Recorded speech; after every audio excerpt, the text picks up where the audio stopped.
conclude with the speeches now, so I'd like to introduce Father of the Bride James up first.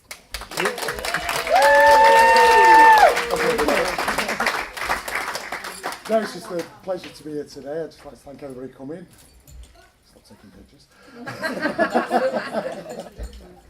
I think Roxanne's done a great job organising everything. It's a pleasure to welcome Rob into the family. As well. Or to palm him off onto us, yeah. And it's just, yeah, thanks everybody for coming. Hope we have a great day and a great night. Charge your glasses. The toast to the bride and groom. Bride and groom. Rob's got. Let's do the do before now. Oh yeah.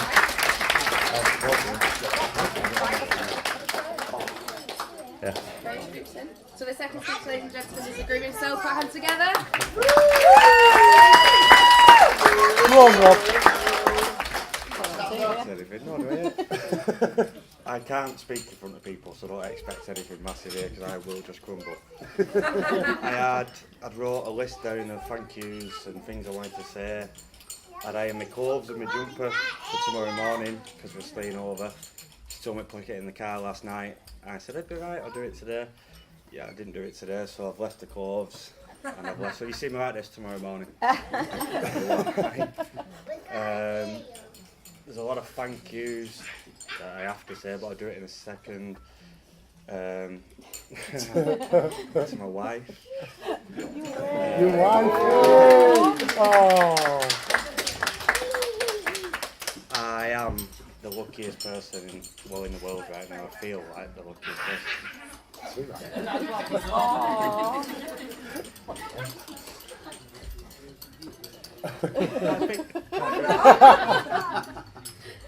didn't want to do this because I will cry.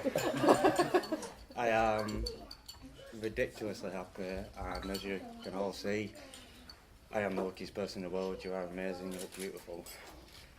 And that's about as far as I'm going. I'm going to start crying. Thank yous. As you all know, we had a hard year. We planned the wedding and everything, and we've had a good year as well. We've had, obviously, the baby was born, Isla was born, and now the wedding. But I broke my leg while she was pregnant. Hold the muscle, you did. Hold the muscle. I pulled my muscle. I was on crutches for 8 weeks, so we struggled. And without a lot of people in this room right now, we wouldn't be here at all. There's a lot of people who've helped us out massively, and this wouldn't be happening now, would it, if it wasn't for everybody else? So we have got a lot of gifts. If you want to, do you know what we're doing? Just give the speech, Roxanne. Well, that's for the mums, but where are you going? I can't bend over to get up. Aston and Luke as well. Yeah, we got. They've gone in. Yeah. Summer.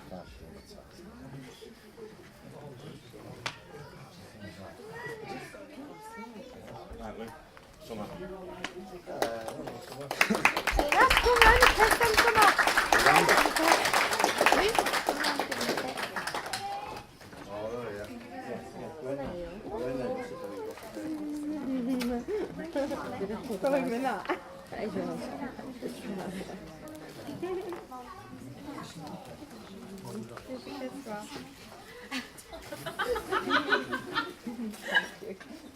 We've got presents for bridesmaids, Alison, Lydia.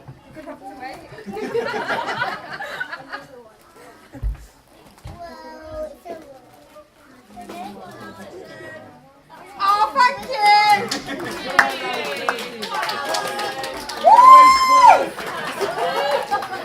Now, when did you turn up? Well, you know. Have you not heard it?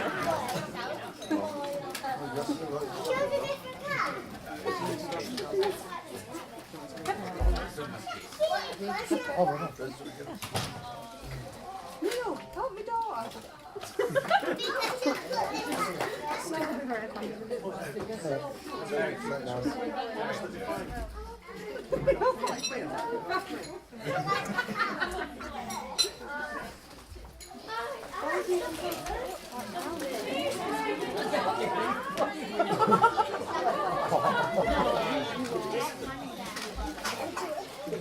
Keep moving.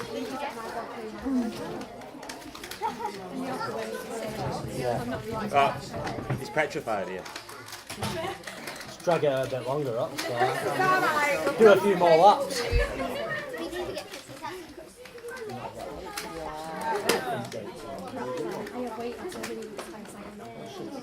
Is it? Sorry.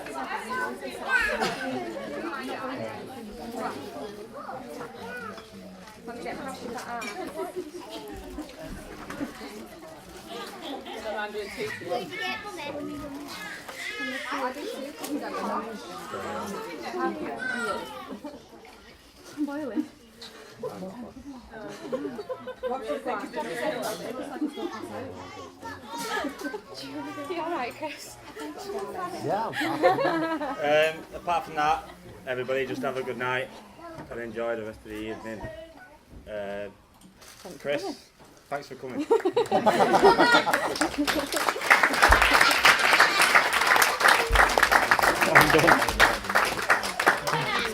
So, ladies and gents, the final speech today. Introduce Chris up.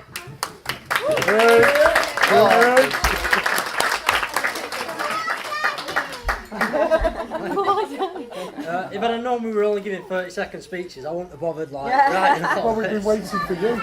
We've given you plenty of I time. may as well get rid of that. I timed myself the other day with 9 minutes, and that was without crying. So with crying, add some on to that. First things first, I just want, on behalf of both Rob and Rox, I'd like to thank everybody for coming. So far, it's been a day to remember. Let's make the night even more special. Secondly, I'd just like to say, and I'm sure you'll all agree with me, just how beautiful Roxanne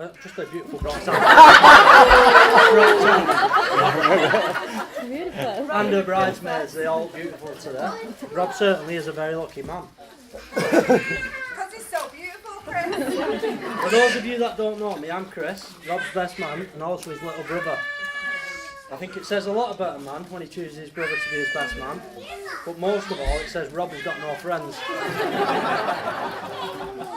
I didn't want to stand in front of you all today just reading off a sheet, so I have brought these cards just to remind me I am reading. But having said this, and after weeks of planning this speech, 5 minutes before we came in here, Rob pulled me to one side and said, "Chris, whatever you do, please do not mention any ex-partners." So I have had to edit this speech slightly, like in the last 10 minutes. So, no cat is that. No. Can I use that? No. No. Thank you everybody for coming and enjoy the night.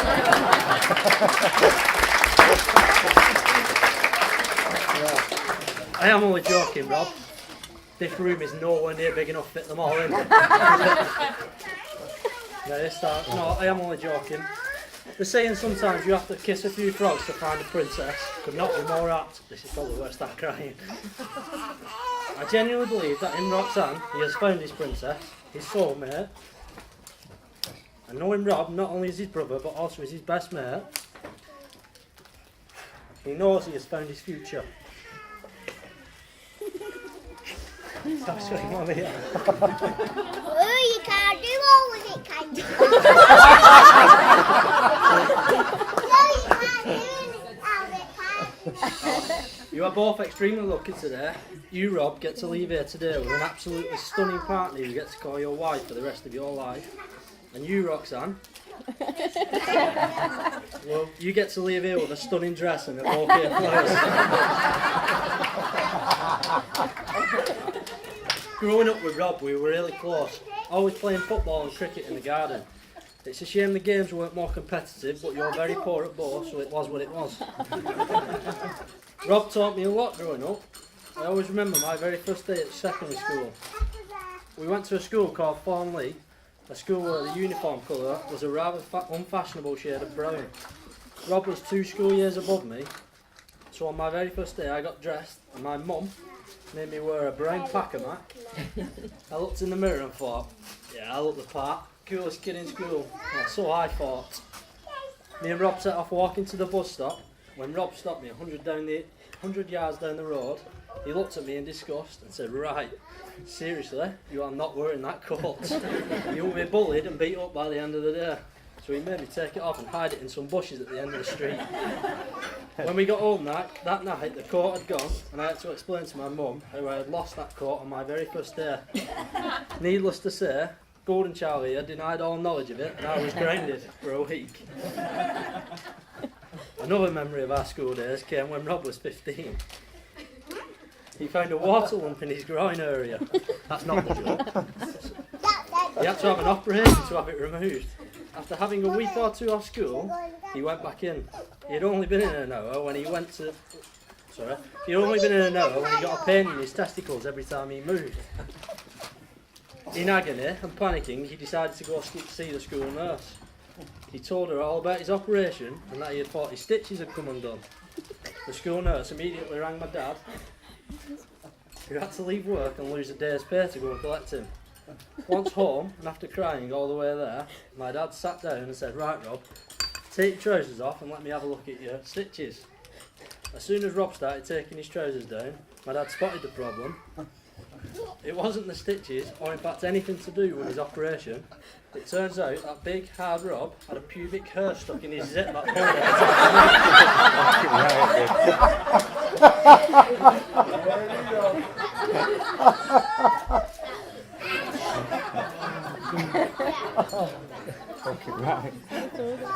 I'm actually the middle of 3 children, Rob being the eldest, and we also have a sister called Joanna.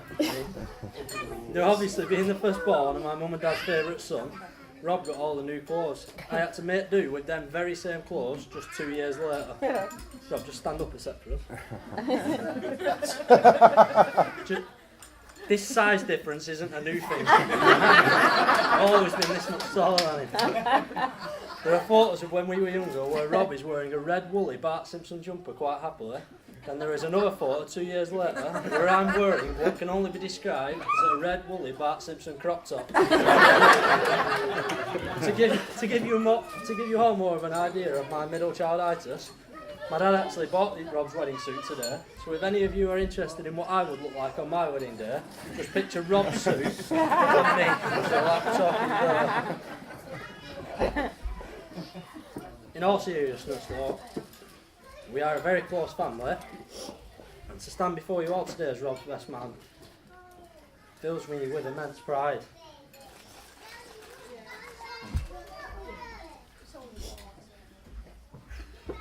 Right, there's a few people that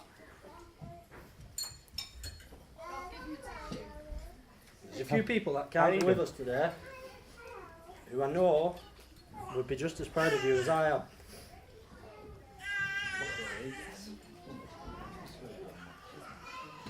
My dad's mum, Grandma Mary, who died last year, you were her firstborn grandchild, and for her to see you walk down the aisle would have filled her with immense pride. Also, my mum's dad's granddad, George, who passed away in February this year, he was a massive family man, and again he would have been so proud. And finally, just 2 weeks ago, we lost our adopted grandpa, Dennis.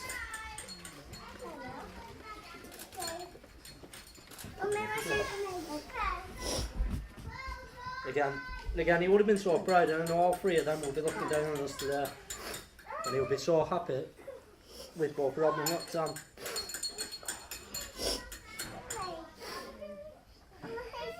Right, I'd just like to take this opportunity to welcome Roxanne into our family.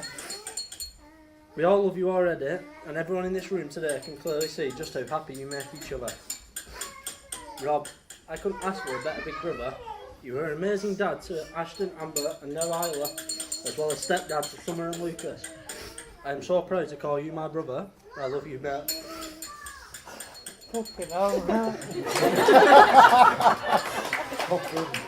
without further ado, I would invite you all to stand and raise your glass to an absolutely amazing couple. We wish you many years of happiness. To Rob and Roxanne, Mr. and Mrs Beatty.